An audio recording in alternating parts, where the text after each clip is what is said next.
ఎంపీగా గెలిపించిండ్రు, ఢిల్లీకి పంపించిండ్రు. ఢిల్లీలో 5 సంవత్సరాలు కూడా ఉండడం జరిగింది. మళ్ళా మీ అందరికి తెలుసు, మళ్ళా అతి త్వరలోనే మీ అందరి ఎదురుగా కూడా మళ్ళా వస్తా నేను. అంతేకాకుండా ఇవాళ దేశవ్యాప్తంగా ప్రతి గ్రామానికి నేను ఖాళీ మహబూబ్ నగర్ జిల్లాకు అంటలేను, మిడిజిల్ మండలానికి అంటలేను, మీ గ్రామం అంటలేను, ప్రపంచ దేశంలో మన భారతదేశంలో ఉన్న ప్రతి గ్రామానికి ఏదైతున్నదో ఇటువంటి బండి వెళ్తున్నది. ఇటువంటి బండి పోయి ఆ ఊర్లో కూర్చొని అందరికీ మోదీ గారు చేసిన పనులన్నిటిని కూడా వివరంగా తెలియజేస్తున్న సంగతి ఇది అందరూ తెలియవచ్చు. ఛాతీ పెంచుకొని ఇవాళ 55 ఇంచుల ఛాతీ ఇట్లా పులాయించుకొని మోదీ గారు ఏదైతుందో నేను మీరిచ్చిన 10 సంవత్సరాలను ఏ విధంగా మీ అందరికి అందజేస్తున్నానని చెప్పడానికి ఈ బండి మీ ఇంటి ఊరు ముందరికి మీ ఇంటి ముందరికి వచ్చింది చెప్పి తెలుస్తున్నాను. ప్రపంచ దేశాలు మెచ్చే విధంగా ఆస్ట్రేలియా గాని, అమెరికా గాని, జపాన్ గాని, శ్రీలంక గాని, పాకిస్తాన్ గాని అటువంటి దేశాలన్నీ కూడా మెచ్చే విధంగా ఇవాళ మన మోదీ గారు పనిచేస్తున్నారు.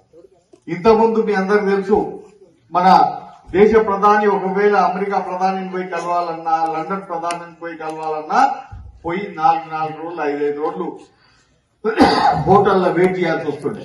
హోటల్లో నిలబడితే అప్పుడు అపాయింట్మెంట్ ఇస్తుంది. కానీ ఇవాళ ఏ దేశ ప్రధానమంత్రి అయినా గాని, ఏ దేశ ప్రెసిడెంట్ అయినా గాని మేము మోదీ గారిని కలుస్తాం, మోదీ గారు చేస్తున్న అభివృద్ధి పనులను మేము చెప్తాం, ఏ విధంగా వాళ్ళు ప్రతి ఒక్కరిని ఆదుకుంటున్నారు అనే విధంగా మేము చెప్తామని చెప్పి వాళ్ళందరూ ముందుకు వస్తున్న సంగతి మనం చూస్తున్నాం. ఇవాళ మీకు ఇంతకుముందే పథకాల గురించి చెప్పడం జరిగింది. ఆయన 18 గంటలు ఆ మోదీ గారు ఎల్లప్పుడూ పనిచేస్తూనే ఉంటాడు. ఎన్నో మీటింగ్లు అటెండ్ అవుతుంటాడు, కానీ ఎప్పుడు చూసినా నవ్వుతూనే ఉంటాడు.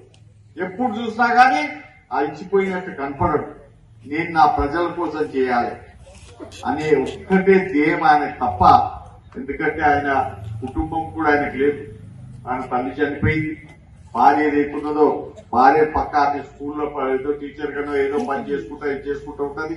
అన్నదమ్ములను ఎవరిని కూడా ఇళ్లలోకి తీసుకొచ్చి మన కేసీఆర్ ఎట్లయితే బిడ్డను, కొడుకుని, అల్లుని అట్లా పెట్టుకుంటో అట్లా పెట్టుకోలేదు. ఎవరి పని వాళ్ళు చేసుకోవాలి. నాకు ఇచ్చిన బాధ్యత ఏదైతుందో ప్రధానమంత్రి బాధ్యత ఇచ్చారు కాబట్టి నేను ప్రజలకు సేవ చేయాల్సిన బాధ్యత అని చెప్పడం జరిగింది. ఇవాళ మహిళల గురించి ఎంత ఆలోచిస్తున్నాడు ఆయన.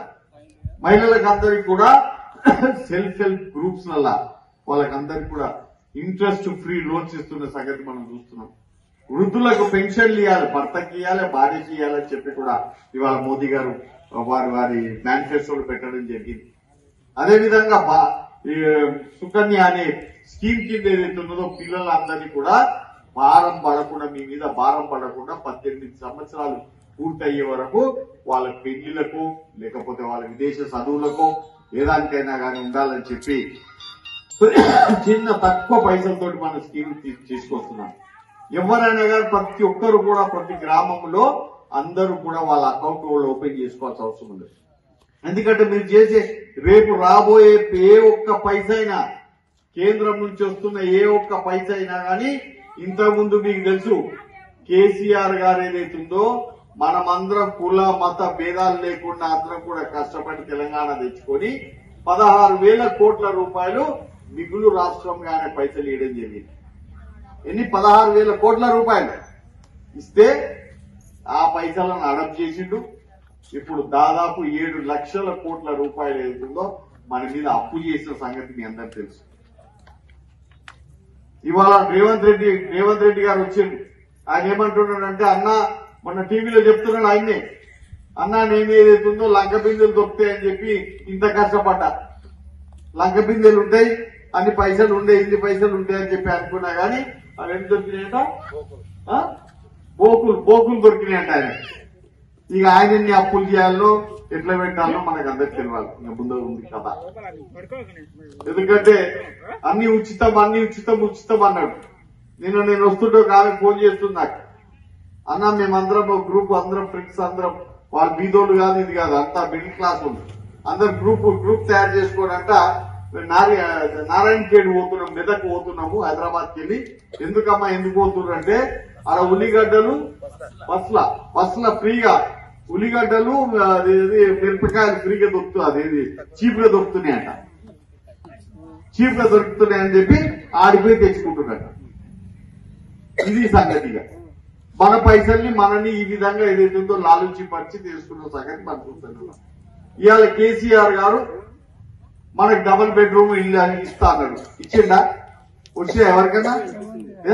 మన ఇదే మోదీ గారు ఏదైతుందో 2,33,00,000 ఇళ్లకు పైసలు పంపించిండు. ఆ పైసలు మనకు అందకుండా చేసిండు. ఇవాళ ఆరోగ్యశ్రీ అని చెప్పిండు. ఆరోగ్యశ్రీ కింద మనం ఇస్తున్న ఆయుష్మాన్ భారత్ కింద పైసలను వీటిని హడప్ చేస్తున్న సంగతి మనం తెలుసు.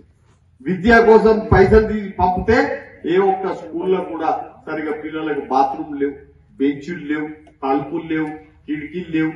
ఆ స్కూళ్ళలో ఏదైతే ఉందో పందులు జొరబడిన సంగతి కూడా మనం చూస్తున్నాం.